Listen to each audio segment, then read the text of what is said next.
आज के इस खास वीडियो में हम लेकर आए हैं कुछ खास। रामचंद्र जी को जब उनके पिता दशरथ राजपाट सौंपने वाले थे, तभी उनकी दूसरी पत्नी कैकेयी को उनकी दासी मंथरा ने खूब भड़काया।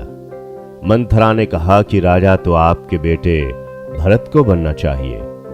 इसके बाद कैकेयी ने राजा दशरथ से 2 वर मांगे। पहला, भरत को गद्दी मिलनी चाहिए और दूसरा, राम को 14 वर्ष तक वन में रहना होगा। राजा दशरथ को अपनी पत्नी के वर पूरे करने पड़े। जब रामचंद्र जी वनवास के लिए अयोध्या से निकले, तब लक्ष्मण जी ने भी उनके साथ जाने की इच्छा जाहिर की। लक्ष्मण के वन जाने की बात सुनकर उनकी पत्नी उर्मिला भी साथ जाने की जिद करने लगी।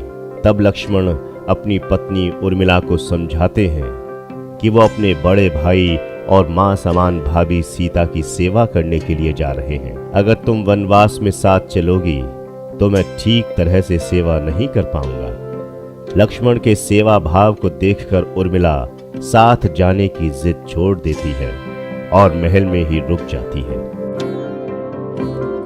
वन में पहुंचकर लक्ष्मण भगवान राम और सीता के लिए एक कुटिया बनाते हैं। जब राम और सीता कुटिया में विश्राम करते थे, तब लक्ष्मण बाहर पहरेदारी करते थे। वनवास के पहले दिन जब लक्ष्मण पहरेदारी कर रहे थे, तब उनके सामने निद्रा देवी प्रकट हुई। लक्ष्मण ने निद्रा देवी से वरदान मांगा कि वो 14 साल तक निद्रा मुक्त रहना चाहते हैं।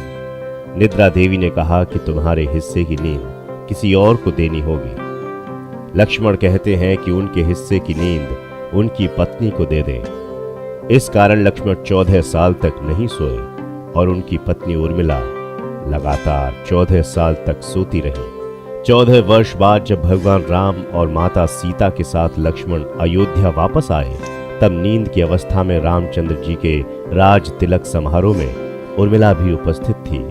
यह देखकर लक्ष्मण को हंसी आती है।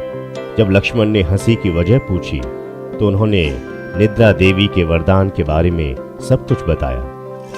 लक्ष्मण ने कहा कि जब मैं उबासी लूंगा तब उर्मिला की नींद खुलेगी। लक्ष्मण जी की इस बात को सुनकर सभा में मौजूद सभी हंस पड़े। सभी को हंसते देख उर्मिला लज्जावश समारोह से उठकर बाहर चली गई। तो ये थी एक कहानी रामायण से।